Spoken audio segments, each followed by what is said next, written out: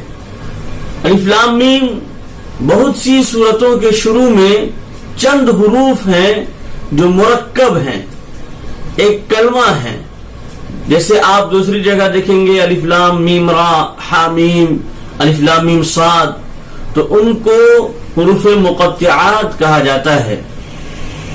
ان میں سے ہر حرف کو جدا جدا ساکن کر کے پڑھا جاتا ہے، جیسے الف لام میم۔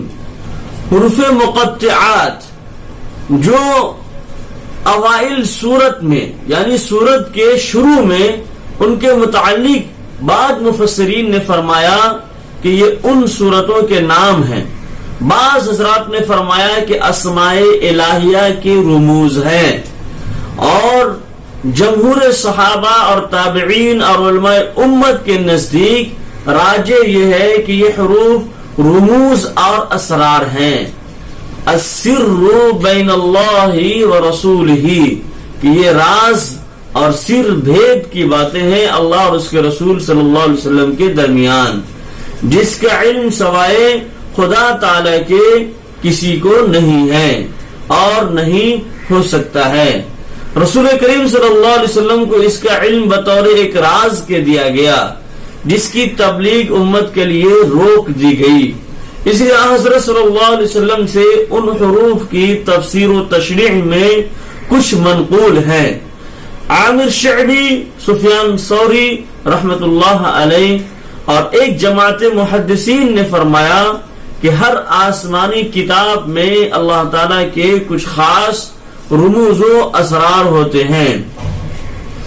اسی طرح یہ حروف مقطعات قرآن کریم میں حق تعالیٰ کا راز ہے، اس لیے ان متشابہات میں سے جن کا علم صرف حق تعالیٰ ہی کو ہے، ہمارے لیے ان میں بحث و گفتگو، بحث و مباحثہ جائز نہیں ہے، مگر اس کے باوجود ہمارے فائدے سے خالی بھی نہیں ہے۔ اول تو ان پر ایمان لانا، پھر ان کا پڑھنا ہمارے لیے ثواب عظیم ہے، دوسرے ان کے پڑھنے کے معنوی فائدے اور برکات بھی ہیں جو اگرچہ ہمیں معلوم نہ ہو مگر غیب سے وہ ہمیں پہنچتے ہیں۔ پھر فرمایا حضرت صدیق اکبر، حضرت فاروق اعظم اور حضرت عثمان غنی اور حضرت علی مرتضی اور عبداللہ بن مسعود رضی اللہ تعالی عنہم اجمعین، جمہور صحابہ کا ان حروف کے متعلق یہی عقیدہ تھا، یہ اللہ تعالی کے اسرار ہیں، ہمیں ان پر ایمان لانا چاہیے، اللہ تعالی کی طرف سے آئے ہوئے ہیں اور جس طرح آئے ہیں ان کی تلاوت کرنا چاہیے، مگر معنی معلوم کرنے کی فکر میں پڑھنا یہ درست نہیں ہے۔ علامہ ابن کثیر رحمت اللہ علیہ نے بھی قرطبی وغیرہ سے نقل کر کے اسی مضمون کو ترجیح دی ہے، اور بعض اکابر علماء سے ان حروف کے معنی بھی منقول ہیں۔ اس سے صرف تمثیل اور تنبیہ اور تسہیل مقصود ہے، یہ نہیں کہ مراد حق تعالی یہی ہے، اس لیے اس کو بھی غلط کہنا تحقیق علماء کے خلاف ہے۔ ذالک الکتاب لا ریب فیہ، ذالک کسی دور کی چیز کی طرف اشارہ کرنے کے لیے عربی گرامر میں استعمال ہوتا ہے، اور کتاب سے مراد قرآن کریم ہے۔ ریب کے معنی ہوتا ہے ڈاٹ، شک، شبہ کے، یہ کتاب ایسی ہے جس میں کوئی شک شبہ کی گنجائش نہیں ہے۔